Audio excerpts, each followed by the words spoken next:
Welcome to OM Report by Andre Alpa, your interview-focused podcast on topics from online marketing to internet startups.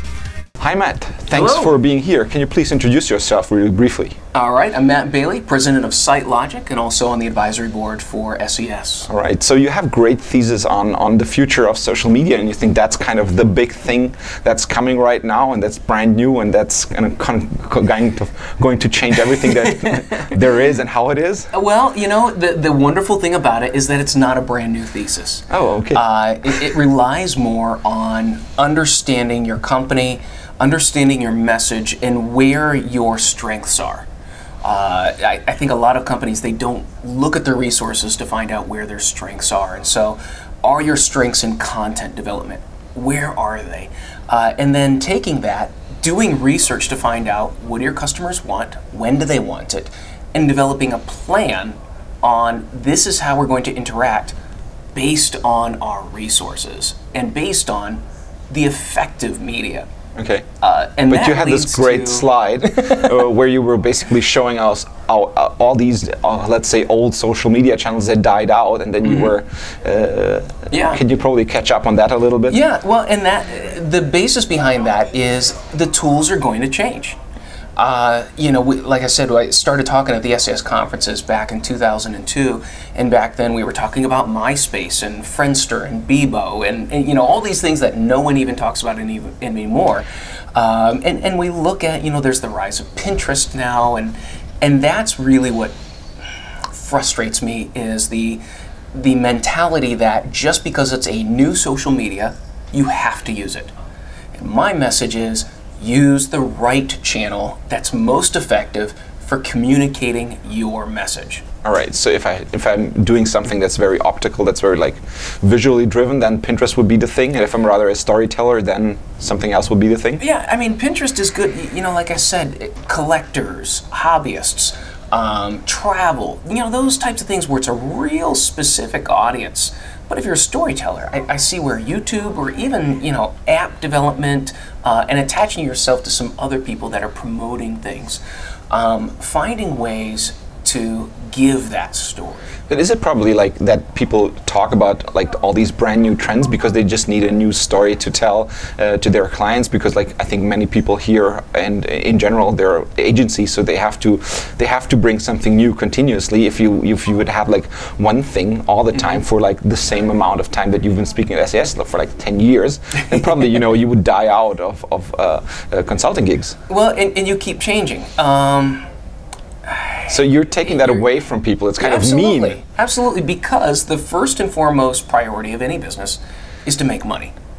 And so from a consultancy perspective, it's correct to always jump on. So Pinterest is the great new thing, right? It is, you know, and you can get business doing that, but I find that that's what I call the shiny object syndrome. It's look what's new, can we, you know, let's do it. Rather than taking a step back and say, do we even need to do it? Know where you're making your money and why. And what's going to keep me going as a consultant, and I think a lot of people here, is the majority of businesses aren't doing the fundamentals. And the fundamentals is what I preach. But is it probably the reason behind that is the new shiny thing, as you said, is probably, you know, it's exciting, it's new, it's interesting, and the fundamentals, they're like, you know, like doing like everyday work. It's like very solid basic thing. It's not exciting, it's kind of boring, you know. It's a lot of work, so it's probably, you know, people would rather do something that's a little bit and entertaining and new and potentially huge rather than something that's solid but it's not so. Well, getting a lot of friends feeds the ego. I mean, it really does. You know, for a business to all of a sudden get 6,000 friends from a campaign, it feeds the ego, but does it feed the bottom line? And my response to that would be, I find analytics and making money to be really exciting. And when I find ways to make companies more money, that makes it sexy, and it makes it sexier than getting friends and followers and tweets. And do all the companies, you know, understand how, do they join your point of view? Eventually. Okay. Eventually. Well, because when we start an engagement, I mean, the first thing we do is break down, here are all the channels that you are marketing through, and here's how much you're making in terms of revenue from each channel. And then we break it down to profit. And usually that's a very surprising thing for companies. Do you also help them like figure out the cost of every different channel? Like for example, it's kind of hard to figure out, what they're spending on which social media channel. Well, really that's more in terms of employee hours. Okay. Do you have 2 people on this, 1 person, half a day, that type of thing.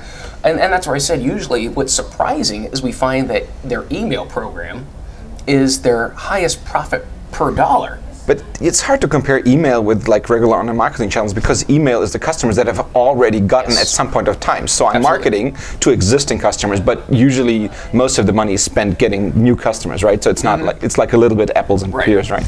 It is, but when you're trying to evaluate things in terms of profit, you want to take the profitable activities and you want to leverage those to make maximize more them, money. Obviously. And the reason why email is highest profit per dollar is because people are usually spending nothing on email, but it's very effective. So my question is, if it's already a high profit per dollar activity, why not invest in it and see how much more profit you can get? Rather than focusing on things that are not high profit or losing money propositions and trying to fix them, all you're doing is chasing something that's broken, rather than focus on where you're making your money and leveraging it to greater profitability. And that approach, because let's make more money and then we'll figure out what's wrong. That's my approach. Or then you can spend some money on things that are new and shiny and interesting, and then it's okay. But get the money first. Sure. So how big is SiteLogic, if I may jump to more descriptive things? SiteLogic, we're a group of 12 people. Okay. And it's more like strategic online marketing consulting? Yes. Okay. Yeah, we have specialists in different areas. Specialists in analytics, specialists in content development, specialists in email, and we start an engagement by auditing a company's online digital marketing, and then developing a plan for them to follow for the next year. Okay, so how do you get everybody to buy in? Is it just like the trust that you've built because you've been there since ever, or is it because your speeches are entertaining? So this gives you enough buy-in because you'll say, okay, you need to invest this and this and this, and usually it's like setup costs in the beginning. They're all sunk. In the end, if you suggested something wrong, then it's really, really critical. That's why I like the fundamentals. Okay. Fundamentals always work. Because that's like 100% safe shot. And yeah, absolutely. Getting your analytics set up correctly. That's very core. basic. That's where we start with most companies, is the analytics aren't set correctly, so we want to make sure it is correct. And then we want to develop reports that focus on the goal, which is making money. The majority of people in their analytics, they look at unique visitors, time on site, nothing that says we're making more money. And that's where we get the buy-in, is because really what we're doing is we're teaching. Yeah. We're teaching people how to use digital media effectively and determine an ROI. Okay. So it's kind of really special because you want them to teach them, to make more money, but then first you have to do the audit, then you do even another step back, setting up analytics, then probably something else is wrong, then you set up that, and then they can start and probably, reach a goal. Are they like, pulling your jacket and saying, when is it finally gonna pay off more than you guys cost? And how do you deal with that? Or doesn't that never happen? It's just my pessimist kind of view. Once in a while it does. Okay. But we set that out at the beginning of the program, and also that's why the audit is so critical. It lets us know if we've got to break some bones. Because when people are locked into ways of thinking that aren't effective, and that's what the audit shows, is what you're doing is not effective. That's why you brought us in, and this is what the data shows. It's just not effective. Here's what is, and usually we can let them know ahead of time, here's what's going to happen. It's going to hurt. We've got to change some things. And we do our best to let people know, here's the investment that you can expect, what's going to happen, and we try and cushion that for people, obviously. But does it happen sometimes that they say after the audit, okay, no, what you suggested is so way too much change, we don't want it? Does it happen in a certain percentage of cases, or are you always so good at storytelling that it never happens because like the salesmanship of doing the whole thing is so amazing? That would be wonderful. I'm just guessing. I mean, if you say so, I'd believe you. We do have a few that they implement a few things, works fairly well, but yet it's not enough. Which, fine. If you don't want to make that big investment, and I have no problem with that. So they make the small investment, they see the success, and then they're not willing to make the big investment. Because that's, I would think, if you tell them, okay, there's only this one thing, and it's a big investment, and you can't do something small to test me, Matt, and sat biologic, then... I call that the shiny object syndrome. Okay, again, another one, or is it the same one? No, it's the same one. But from a different perspective. Yeah, people they think that there is an answer out there, that all they do is throw money on it, like a software or a social media or something, and it will solve their problems. Like, ideally something you can outsource 100%, right? Right. Or not even that, just, typically businesses, when they don't want to spend the money to do something they know is right, they'll find a reason not to, and that is, well, I want to do this software because that'll help us, or I'm going to buy a new cart, new e-commerce cart, or I'm going to redesign.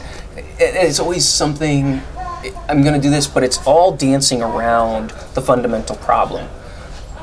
I expose the fundamental problem, and sometimes that's not popular. So I'm just jumping, sorry if I'm jumping the questions kind of here and there, but so you're on a meta level, like helping people to plan, then you then also help the clients to pick agencies to do the certain parts that you've suggested, or do you basically give clients like, this is the perfect plan, and then try to figure it out? Oh, or no, how does that work? Because with 12 people, you can't be doing everything on an operative level, right? No, we guide. There are some clients that we do some of their, we not only do the strategy, we do some execution. Okay. And that's mainly because we have the resources to fill in where they don't. Sure. And so we have a few at that level. The rest are more. But there's just like a dozen of you, so there's like not so much resources to fill in everything. Or are your people just so fast? Oh, we're good.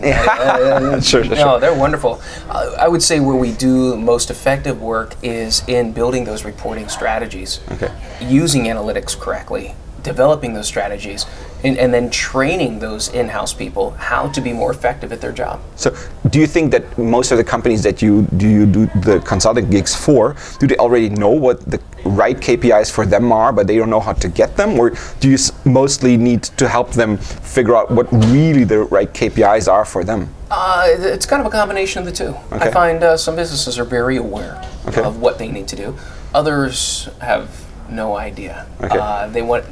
they know when they're making more sales, they just don't know why. And so I fill in the blanks. We bring the why. And when you know why, then you can take actions to improve, change, do whatever you need to do. Great. Thanks so much for the time. Thank you. OMReport and Andre Alpa would like to thank you for your attention.